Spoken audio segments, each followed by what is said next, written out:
Welcome to episode 86 of Pink's Picks Book Recs, commentary from a retired high school English teacher.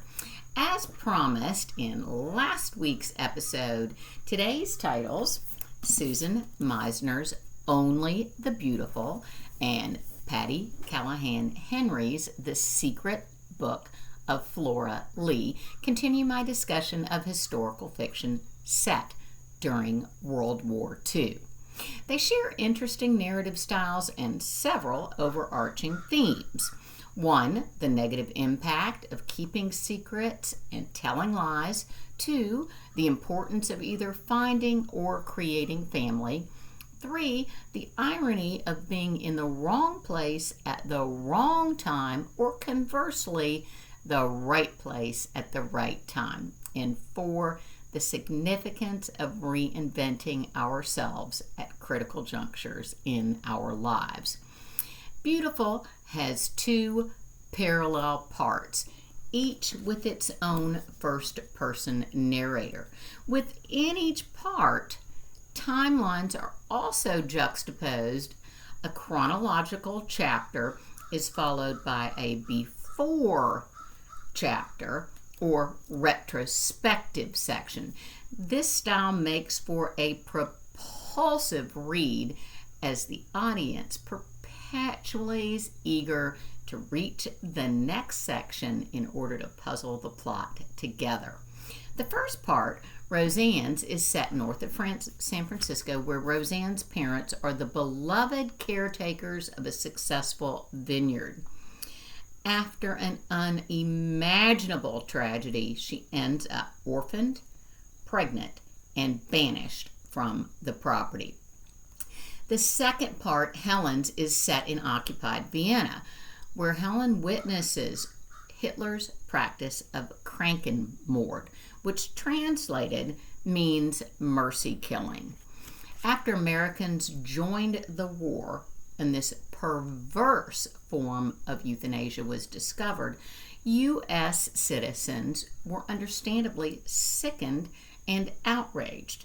Meanwhile, on home soil, eugenics was practiced on tens of thousands of individuals with little acknowledgement or public protest.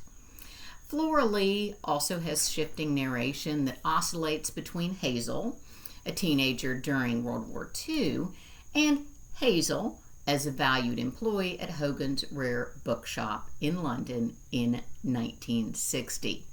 Hazel's adult world spins out of control when she catalogs a new arrival to the store, a signed first edition children's book, a fairy tale nearly identical to the one Hazel invented to comfort her much younger sister, Flora Lea, during London's Pied Piper operation, an effort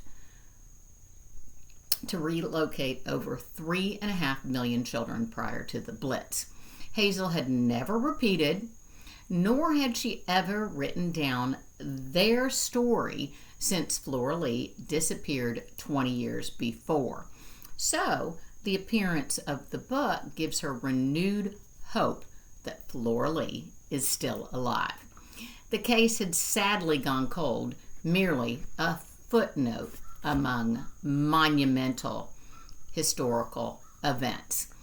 Henry's premise, though indeed a book within a book trope that I've discussed previously, focuses more on the idea of storytelling to soothe the soul, which you, dear readers, dear viewers, may remember from 1001 Nights, or one of my favorites, Isabel Allende's The Stories of Eva Luna. Most important, however, is Henry's inclusion of elements of the fairy tale.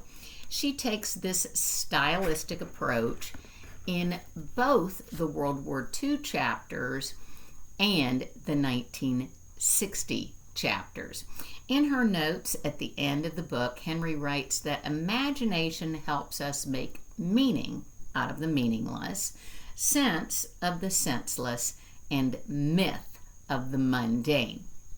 She also quotes C.S. Lewis, who wrote, "Sometimes fairy tales say best what needs to be said," to which Henry adds that we are braver than we know, there are forces both good and evil, and we must choose, and we are not as ordinary as we believe.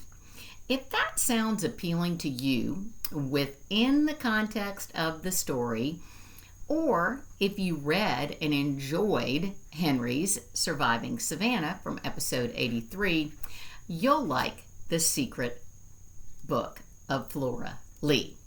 If you liked Meissner's other books that I've reviewed in episodes 59 and 69, As Bright as Heaven, about the 1980 flu epidemic, and The Nature of Fragile Things, about the San Francisco fire of 1906, you'll enjoy Only the Beautiful. Both books are endorsed by multiple Pink's Picks authors.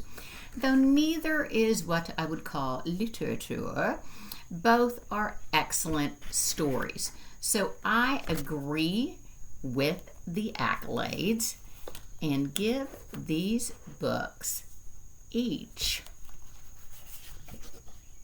an A. Until next time, make good choices and do your homework. Bye-bye.